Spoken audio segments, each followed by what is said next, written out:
올해 초에 냉장고를 부탁해라는 프로그램에 악동 뮤지션이 출연한 적이 있어요. 여러분 아시는 분들은 아시지만 이 악동 뮤지션이 몽골 선교사님의 자녀들이잖아요. 근데 이제 2013년 K-팝 스타 시즌 2에 출연해가지고 우승을 하게 됩니다. 그리고 이제 그때 YG 엔터테인먼트, 양현석 씨가 회장으로 있는 YG 엔터테인먼트에 이제 소속이 돼요. 그래서 전에는 유튜브에서 노래를 좀 잘하는 그런 아이들이다 하는 그 정도의 평판만 있었지만, 이제는 기획사에 들어갔으니까 기획사의 전폭적인 후원 아래서 잘하고, 그리고 그렇게 해서 성공적인 인기 가수, 대중 가수의 길을 이제 걷게 됩니다. 그런데 이제 제가 그 프로그램에서 감동받은 게 뭐냐면, 이제 그 프로그램 중에서 술에 대한 내용이 이제 소재가 돼서 이야기가 돼요. TV에서 그런 얘기 자주 하잖아요. 그런데 이제 악동 뮤지션의 찬혁 군이 자기는 술을 마시지 않는다고 하는 거예요. 술을 입에 댄 적도 한 번도 없다, 그렇게 이야기합니다. 그러면서 심지어는 이 회장님 양현석 씨의 술도 거절했다는 거예요. 그래서 회사에서 아주 유명해졌다는 거예요. 왜냐하면 직장인들은 이게 지금 무슨 얘기인지 알아요. 아니, 어떻게 회장님이 주는 술을 거절을 해? 새파랗게 어린, 지금 아무것도 아닌 그런 이 아이들이 지금 회장님의 술을 거절하니까 아주 파다하게 소문이 나는 거예요. 그 회장님의 눈밖에 나면 돈, 인기, 명예 다 떨어질 텐데, 그래서 사람들은 어떻게 하든지 정말 더 잘 보이려고 그렇게 애를 쓰는 마당일 텐데, 오히려 지금 이 악동 뮤지션은 그런 것에 아랑곳하지 않더라는 거예요. 제가 지금 술을 마시는 게 옳으냐 그르냐 그 자체에 대해서 지금 이야기하는 것이 아닙니다. 지금 어쨌든지 지금 이 악동 뮤지션은 자기가 생각하는 신앙의 지조가 있는 거예요. 나 술을 마시지 않겠다는 걸 자기 지조로 삼았어요. 그리고 그 지조를 위해서라면 다른 것은 아까워하지 않는다는 것이 그 지금 프로그램에서 보여줬던 그런 내용이었던 거예요. 우리 믿음의 사람들이 걸어가는 그런 모습이 어떠해야 되는지를 잘 보여주는 거죠. 신앙의 지조를 따라가는 거예요. 먹을 것, 마실 것, 입을 것, 부와 명예와 어떤 그런 것들을 쫓아가는 것이 아니라 주의 말씀을 따라가고 주님의 음성을 쫓아가는 그런 모습, 이것이 바로 우리 믿음의 사람들의 모습이라는 거예요. 우리 믿음의 선배님들이 사실 그 길을 걸어왔어요. 제가 이번에 연휴 기간에 여수 지역에 이제 방문해서 여행을 했는데, 거기에 보면 손양원 목사님 그 순교 기념관이 있습니다. 그래서 한번 이제 방문을 했어요. 우리는 손양원 목사님 그러면 이 공산당에 계셔 두 아들이 순교 당하고 그 죽인 사람을 도리어 양아들로 삼은 것만 우리가 이제 잘 기억하는데, 사실 이 손양원 목사님의 삶을 보면 그거 외에도 참 귀감이 되는 놀라운 이야기들이 참 많아요.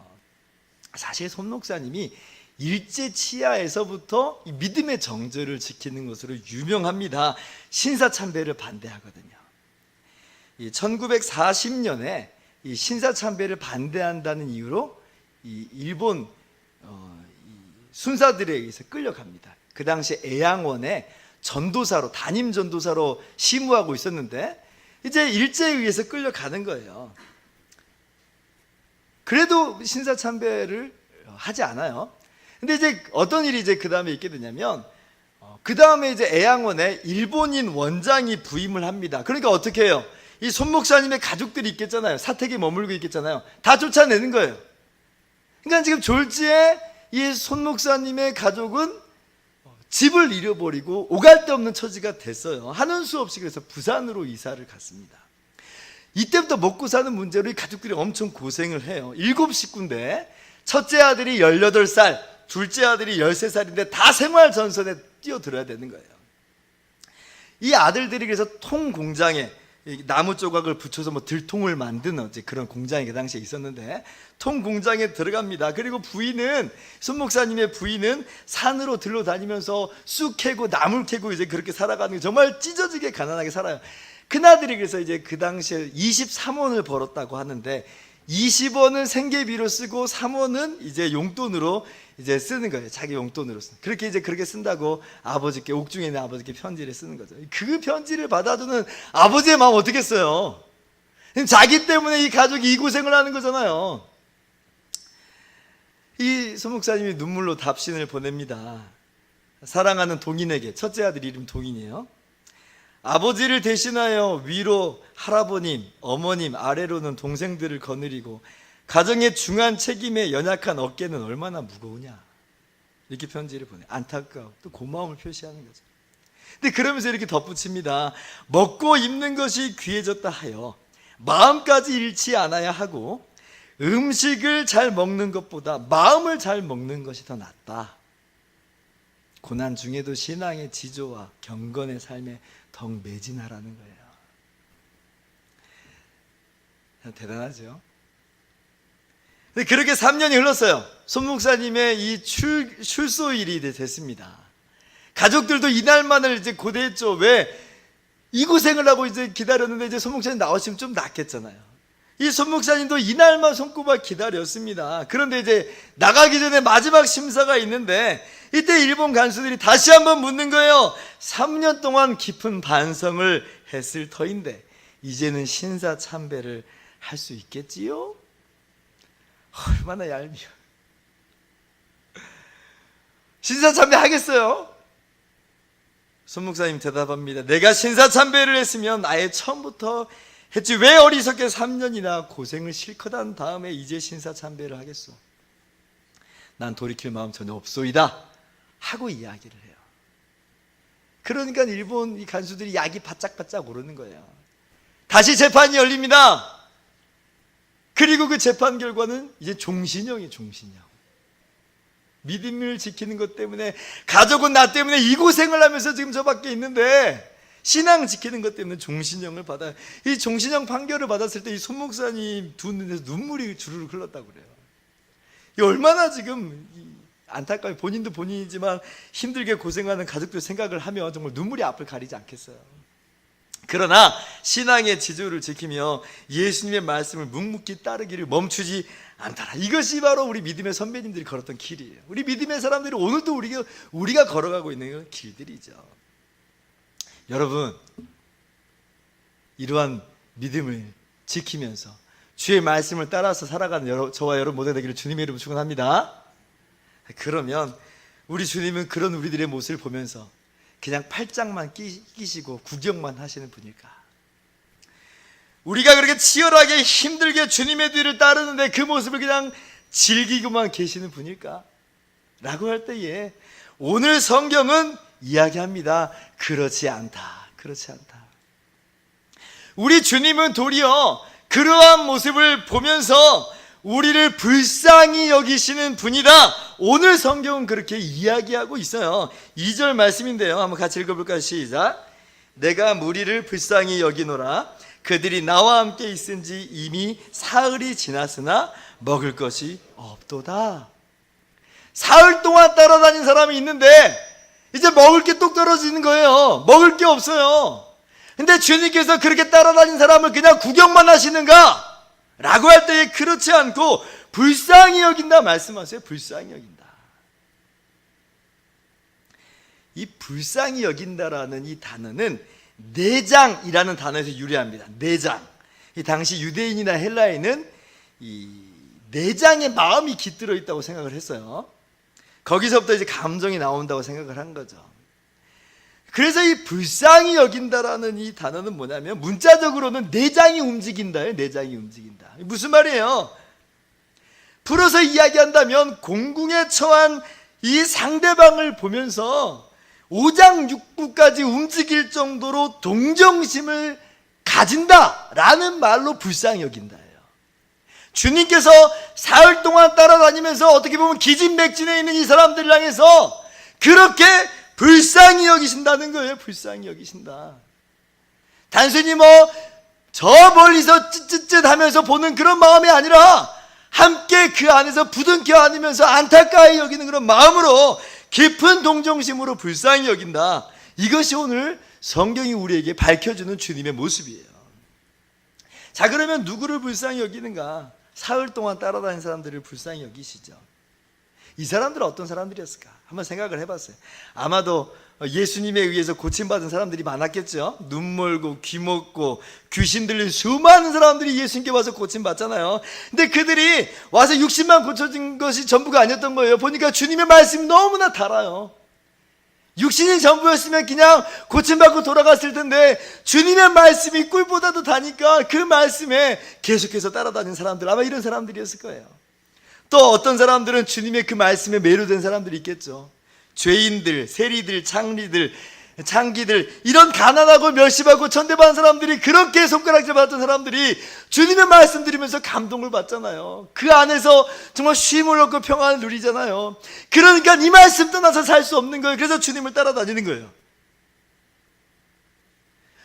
오늘 성경이 구체적으로 어떤 사람들이 주님을 따르는지 정확하게 이야기하지 않지만 우리가 생각해 본다면 아마 이런 사람들이.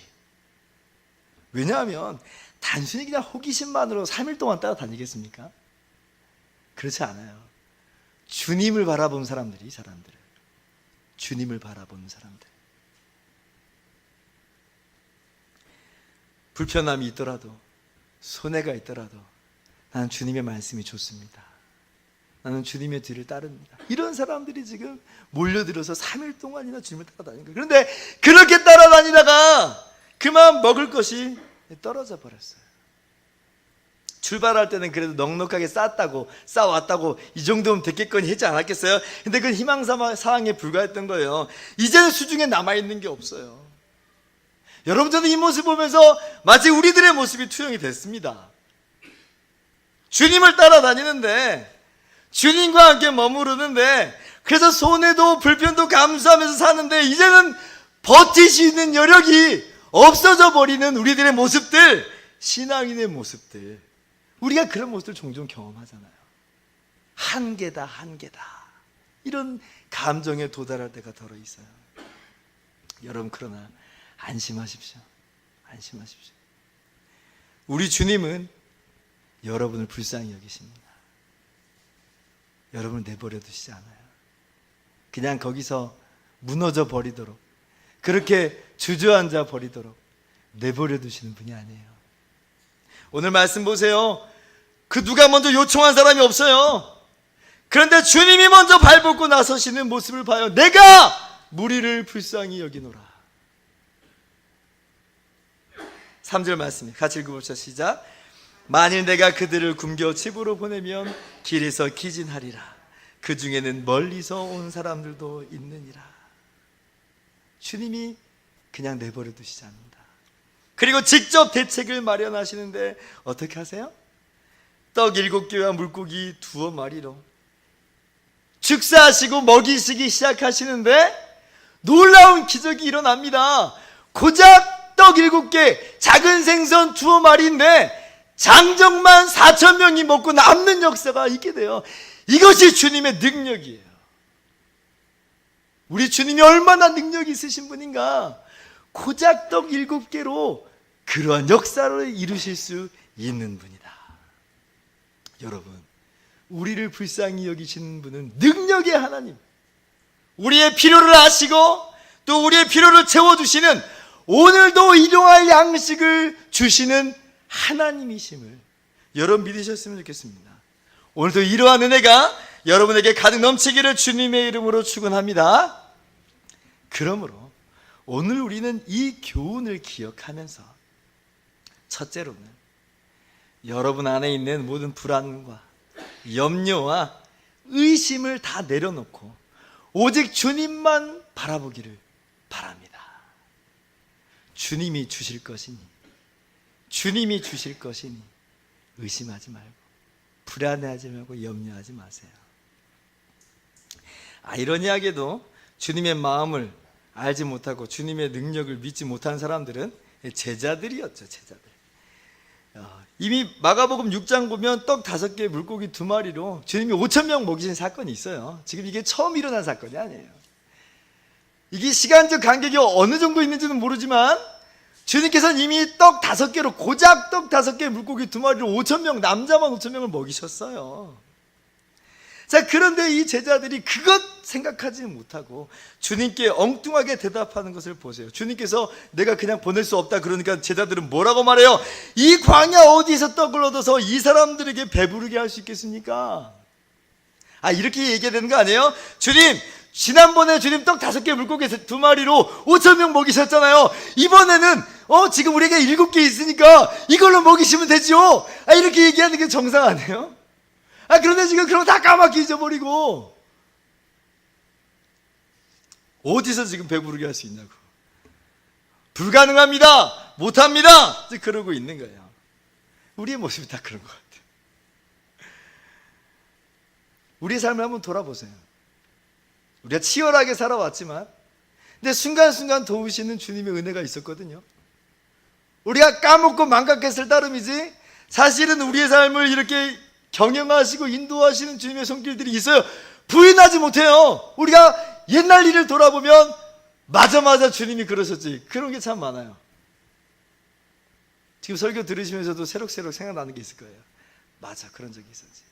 그런데 다 까먹어버렸어요. 다 까먹어버리고 우리 안에 뭐만 지금 들어차 있냐면 지금 당장 앞에 있는 그런 불안함, 염려, 초조함들만 우리 마음 가운데 있어요. 불안한 거예요. 김서택 목사님의 글을 보고 근데 제가 위로를 좀 받습니다. 이러면 이제 우리는 나는 이게 믿음이 없어 하고 막 자책하잖아요.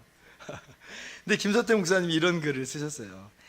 자기 힘으로 일을 해낸 사람은 그만한 힘과 자신감이 있기 때문에 비슷한 일을 당하더라도 크게 불안해하지 않거나 두려워하지 않습니다. 그죠? 옛날에 내가 했으니까 지금도 할 수 있다 이런 마음 갖겠지 않겠어요? 그런데 애시당초 자신의 힘으로 해결하지 않은 사람은 그런 일이 또 닥치면 굉장히 불안하고 두려워합니다. 왜? 내가 한 게 아니니까. 그런 점에서 기독교인들은 모두 후자에 해당하는 사람들입니다. 여러분들이 불안한 것이 당연한 거예요. 왜? 옛날에 그거 내가 한 게 아니었거든요. 그러니까 어떻게 보면 불안한 것이 정상일 수 있어요. 그러나 거기서 머무르면 안 되는 거예요. 다시 옛날의 그 기억을 떠올리면서 내가 한 것은 아니지만 주님이 하신 것임을 우리가 알고 기억하고 다시 한번 믿음으로 바라보는 거죠. 신앙인들은 문제 앞에서 두려워하지 않습니까? 두려워합니다. 믿음의 사람들은 아무런 불안함 없이 살았습니까? 그렇지 않을 수 있어요. 믿음이 좋다고 하는 사람들의 마음에서조차 어느 정도 불안과 두려움이 있는 게 사실이다. 김서택 목사님의 글이에요. 무릎을 탁 치면서 이야기했어요. 깨달았어요. 맞아요. 우리가 다 그렇게 살아요. 그리고 주님 우리의 이런 연약함들도 아십니다. 그러나 그 자리에 머물지 말고 그 문제 앞에서, 그 불안 앞에서, 그 문제보다 크신 우리 하나님을 바라보면서 불쌍히 여기시는 주님을 바라보면서 그 모든 의심과 불안을 떨치고 일어나는 여러분 되길 바라요. 주님 오병이어로 증명하셨잖아요. 오늘 떡 7개로 4,000명을 먹이시는 것으로 우리를 불쌍히 여기시는 능력의 하나님이심을 우리 가운데 나타내세요. 무엇보다 항상 우리가 기억하는 바 주님의 십자가로 주님이 얼마나 우리를 사랑하시고 우리를 끝까지 책임지시는지 주님께서는 우리 가운데 분명하게 말씀하고 계시는 것을 우리가 알고 있어요. 로마서 8장 32절입니다. 같이 읽습니다. 자기 아들을 아끼지 아니하시고 우리 모든 사람을 위하여 내주신 이가 어찌 그 아들과 함께 모든 것을 우리에게 주시지 아니하겠느냐. 불안함이 있을 때마다, 염려가 있을 때마다 주님의 십자가 바라보면서 주님은 나를 포기하지 않는 분이야. 주님은 나를 죽음으로까지 책임지시는 분이야. 깨달으면서 이겨내시길 바라요. 우리가 염려 자체가 없는 사람들은 아니겠지만, 그래서 더 훌륭한 신앙인이 되지 못하는 것 때문에, 믿음이 없는 모습 때문에 스스로 자책하는 모습이지만, 그러나 그런 우리들을 여전히 불쌍히 여기시고 책임지시는 주님의 모습을 바라보면서 믿음을 다시 한번 일으키시고 회복함으로 주님 앞으로 나아가 하나님께서 주시는 놀라운 은혜와 평강을 누리시기를 주님의 이름으로 축원합니다. 둘째로, 그렇기 때문에 이제는 더욱 하나님의 말씀에만 집중하면서 살아가시기를 바랍니다.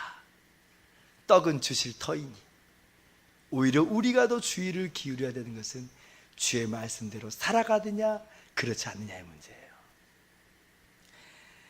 우리 주님께서 오늘 놀라운 기적을 행하시면서 제자들에게 교훈하시는 장면이 14절 이하에 나옵니다.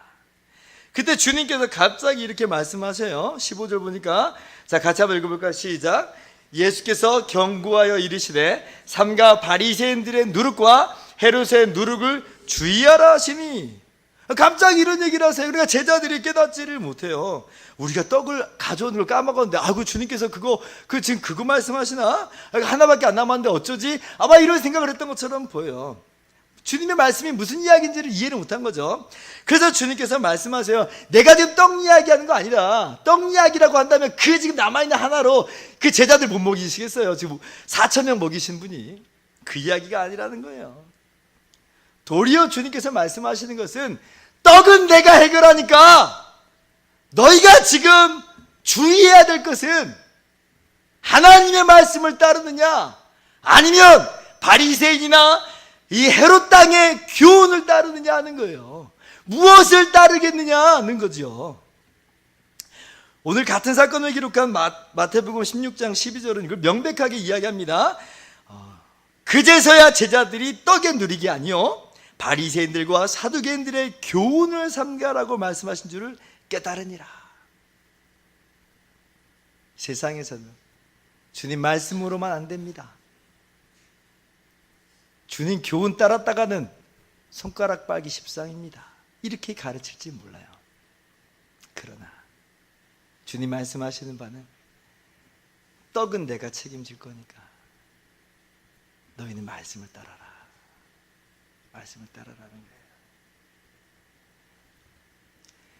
바리새인들 같은 경우는 어떤 교훈을 그 당시에 이제 했었냐면, 율법의 이 의의를 쫓아가는 사람들이잖아요. 하나님 말씀을 자기가 지킴으로 스스로 의롭다함을 얻을 수 있는 그렇게 이해를 했던 사람들입니다.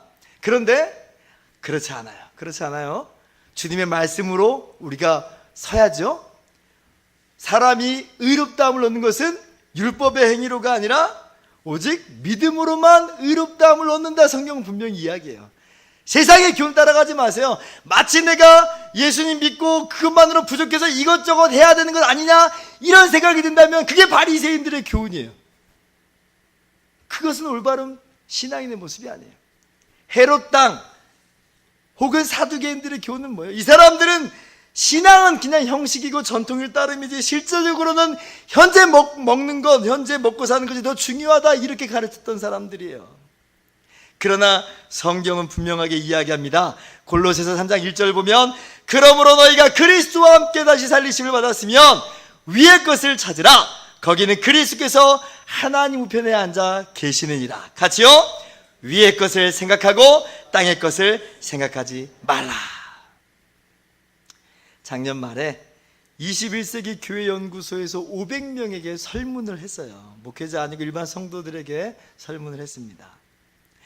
그들이 생각하는 한국교회 당면 문제가 뭐냐라고 물었어요. 1위가 한국교회 문제는 세속화고 물질주의다 그랬어요. 제일 먼저 새겨드려야 되는 사람들은 목회자들이겠죠. 교회를 그렇게 인도하고 있는 거니까. 또한 동시에 우리 스스로에게도 경각심을 주는 말이에요. 왜? 우리가 신앙생활을 하는데 우리 역시 알게 모르게 세속주의, 물질주의적인 가치관으로 신앙생활을 하더라는 거예요. 그런 바리새인들의 교훈, 사두개인들의 교훈, 헤롯 땅의 교훈을 멀리하시기 바랍니다. 떡만 생각하면 그런 것들이 눈에 들어올지 몰라요. 그래야지 떡이 더 떨어지는 것처럼 생각하고요. 그래야지 뭔가 좀 우리의 형편과 사정이 나아지지 않을까, 이런 생각을 한단 말이에요. 그러나 그렇지 않아요. 그렇지 않아요. 주님께서 오늘 우리에게 요구하시는 것은 세상의 가치관과 세상의 교훈들, 인본주의적인 모든 생각들을 다 내려놓고 오직 살아있는, 살아계신 우리 하나님의 말씀만 따르는 삶, 이것을 오늘 주님께서 우리들에게 교훈하시는 거죠. 유명한 기독교 작가인 필립 켈러는 이렇게 말합니다. 물질의 성공은 영혼의 건강에 대한 기준이 아니다. 여러분, 물질적으로 성공하면 그 사람은 정말 예수님 잘 믿어서 그런 겁니까? 그런 거 아니라는 거예요. 예수님 믿는 것이 물질적으로 잘 되기 위함입니까? 그런 거 아니라는 거예요. 눈에 보이는 부유함으로 진정한 경건을 판단할 수 없다, 그렇게 이야기합니다. 우리는 그런 것으로 신앙생활하는 사람들이 아니에요. 오직 거저 주시는 그리스도로 말미암는 의를 힘입어서 눈에 보이는 물질이 아니라 영원한 하나님 나라를 바라보면서 산 사람, 그것만으로 만족한 사람, 이것이 바로 우리들의 모습이에요. 유혹이 있었을지라도 다시 한번 일어나고 주의 말씀을 따라가시는 저와 여러분 모두 되기를 주님의 이름으로 축원합니다. 말씀을 마치도록 하겠습니다. 손양원 목사님 그 기념관에 김구 선생님께서 손 목사님한테 써주신 글귀가 있었어요. 이 손 목사님을 오산학교 교장으로 모시려고 애양원에 찾아왔는데 손 목사님이 애양원에 환우들을 두고 갈 수 없다고 해서 거절하거든요. 그때 이제 감탄하면서 쓴 글이에요. 이 조선 후기 시인의 이 글을 인용을 한 건데, 눈 내린 들판을 걸어갈 때 발걸음을 어지러이 말 것은 오늘 내가 걸어간 발자국이 뒷사람의 이정표가 될 것이기에, 하는 시였어요. 여러분이 지금 걸어가는 그 발걸음을 지켜보는 동료들이 있고, 여러분의 발걸음을 지금 지켜보는 여러분의 자녀들이 있어요. 여러분이 지금 걸어가는 그 발걸음이 또한 그들의 발걸음이 될 겁니다. 부담을 드리는 게 아니고 믿음의 길을 끝까지 걸어감으로 믿음의 선배들을 따라서 천국의 기둥으로 우뚝 서는, 그렇게 선한 영향력을 여러분 주위에 나타내시는 여러분 모두가 되기를 바랍니다. 떡은 주실 거예요. 염려하지 마세요. 떡은 주실 거예요. 주의 말씀 따라 사세요. 주의 말씀 기억하면서 승리하시는 저와 여러분 모두 되기를 주님의 이름으로 축원합니다. 기도하겠습니다.